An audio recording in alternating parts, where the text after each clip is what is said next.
But if reality doesn't fit Sam's belief, then reality must be wrong. It comes down to ego, which has you guard your opinions with your life as you put others, like our presidents, at risk. They put us in danger over a delusion, and rather than man up, they blame others. Podcasters, Russian collusion, white men, toxic masculinity, anything to avoid the painful truth that it's never about evil at all. It's about needing to be right. So much so, you'd even say this. At that point, Hunter Biden literally could have had the corpses of children in his basement. I would not have cared. Well, when you openly admit that you'd accept any evil to maintain your certitude, then the only real evil is you. Let's go! Tonight's guest. He claims probable cause for breaking women's hearts. Fox News contributor Paul Morrow. His credit score proves Jews don't run the banks. Comedian Rich Voss. She was the inspiration for noise-canceling headphones. Outnumbered co-host Emily Capano. And finally, Bigfoot reports sightings of him. New York Times bestselling author, comedian, and former NWA World Champion Paris.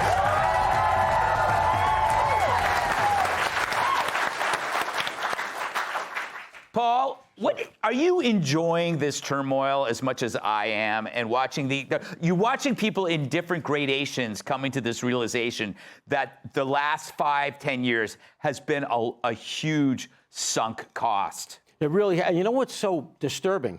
He's the left's leading intellectual. Yeah. That's the best guy they got, aside from Jasmine Crockett, of course. Yeah. But, I mean, if you think about it, what we've done, America historically, if you put it in context, has been so successful. We've created an entire class of people whose job is essentially to bore you at parties. Yeah. Right? That's all they do is sit around and think and obsess. It's the media, it's academia, it's the think tanks. He comes out of that whole world. This guy's never had a real job. He's a Hollywood brat. So he's a philosopher. I didn't realize there was a job that's philosopher. What's the pension on that? So if you think about it, his job really is just to sit around and obsess on the fact that they've lost power. And it took Trump to come in to finally, we've gotten soft. Say what you want. You can vote for Trump, not vote for Trump, like him, don't like him. Trump is the first guy who's come in and rung the bell that said, we've gone soft. This is not an accident. This could all go away. Yeah. We got here by being the toughest guys on the block and protecting those values, and it can go away. The whole world's a schoolyard, right? Mm-hmm. And right now, America is a little bit, there's a lot of bullies in that schoolyard, and we're backed into a corner. And we have the president of the chess club who's telling us how to handle it. No. You got to get tough. We got to be strong. And thank God he came along, because if it was Biden and this committee, you know, Canada would be looking at making us a state. You know how many nights my wife has said I've gone soft?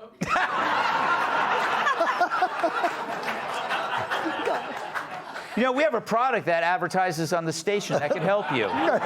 Yeah. What's that robot look like? So, Rich, you know, you've been following politics for decades. Yes. You've written many books on it. Oh, and yeah, I don't read, but I'm a writer. Are you feeling bad for the Dems as they navel gaze through their misery? Well, first of all, I don't know why I'm dressed like I'm going to a domino tournament in Cuba, but you know, this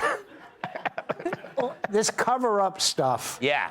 It's just the white man's word for lying. Yeah. It is. You never see black people go, yo, Rashim covered up. No, he lied. Yeah. You see what I'm saying? Mm-hmm. It's lying. So if I had a punchline to go after this, well, I'm covering up. He was a liar. Rashid's ass be lying all the time. Yeah, he's lying.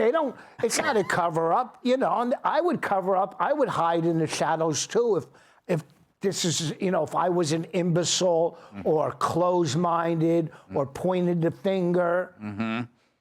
Maybe I should go to the shadows. Because, do you see what I'm saying? Yeah, you kind of peaked with the Cuban joke. No, listen. I mean, we're paying a lot for He that also Cuban didn't know that a lot of the people here are very close friends with Rashid. Yeah. But let me explain something to you. Yeah. I have to throw a joke and then do some politics. Yes. You see what I'm saying? I Yes. mix it up. Yeah, you do mix it up. Can you move on? Emily, what is so hard? I mean, do you have a hard time admitting when you're wrong? What am I doing? Sorry. This is the Rashid joke. It makes me funny. Oh, he's funny. He's a funny man. Funny how? Funny like I'm Funny. You amuse me. When have I ever been wrong? I kid. I thought it was so interesting about what you said. The thing to me that I think the Democrats are going through is that whiplash. Because it's not just power, it's the control from which their power was derived. And they had no tighter control over all of us than during COVID. So I think after the lockdowns, when we look back on that, I think it's difficult to put into words how history will portray it. But I mean, the amount of control. Pastors couldn't preach. Pastors were arrested for giving sermons outside. We saw bars that were criminally prosecuted for continuing their liquor licenses taken away. Like, it was such a perversion of the administrative state and the regulatory state with the criminalization of people all over.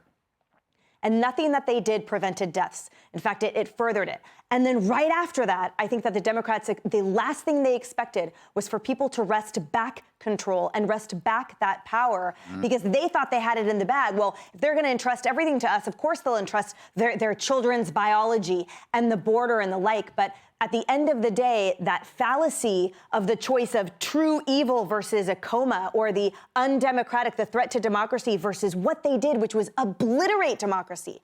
They did do a coup. So I see right now we're opening it up and we're seeing this abscess and what pus is in the wound. Yes. But those subpoenas, that's the next step. The testifying is the next step. And then their criminal prosecution is that final step, because there's a sentencing that has to happen. All right. Welcome back, Tyrus. What I miss, Greg? Oh, nothing at all. Just another seen on slow Fox week in Nation? paradise. Care to comment on this topic that we have so delved into for the past 15 or so minutes? No, I'm still shook about the whole Rashid lying thing. I need some time. I think it's. You look at history when stuff like this happens, and since they like to use the term Hitler so often, we can remember that when the various generals and people that were a part of that evil empire were brought to justice, they often tried to say, well, we were under the impression that the Jewish people were an existential threat. So it's really not our fault what we did, because we were just following orders trying to protect. There's no difference in this. And nothing should ever be compared to what happened to the Jewish people under the Hitler regime. But because they keep bringing it in our place is the only reason why I'm using it. Yeah. Because it goes back to this. We still had people who lost their lives under this so-called group of normal people. Like, you have to keep bringing up Afghanistan. You have to keep bringing up not having Secret Service members to guard a president somebody's running for president. There is thousands of the Border Patrol agents.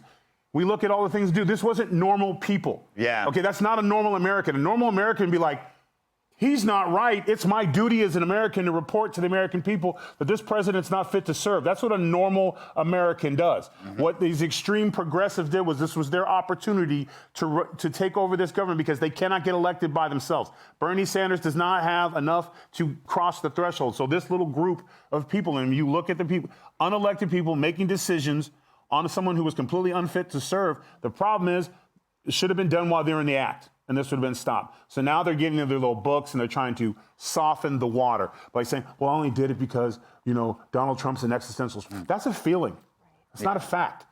We've had it feels like 6 terms he's been under, but we've had 1 term and this new term, and he has yet to do anything that they have accused him of. Yeah. Not even close to it, the exact opposite. But we still reverberate that garbage of saying, well, it's Trump derangement. No. It was Trump opportunity. These are not. He has a PhD. He's not stupid. They knew what they were doing. They chose to do it. They did it on our watch. And now they're trying to make it to where it's still Trump. It's still Trump because Trump derangement still holds water with what? The propaganda media. Yeah. There you go. Click here to subscribe to the Fox News YouTube page to catch our hottest interviews and most compelling analysis. You won't get it anywhere else.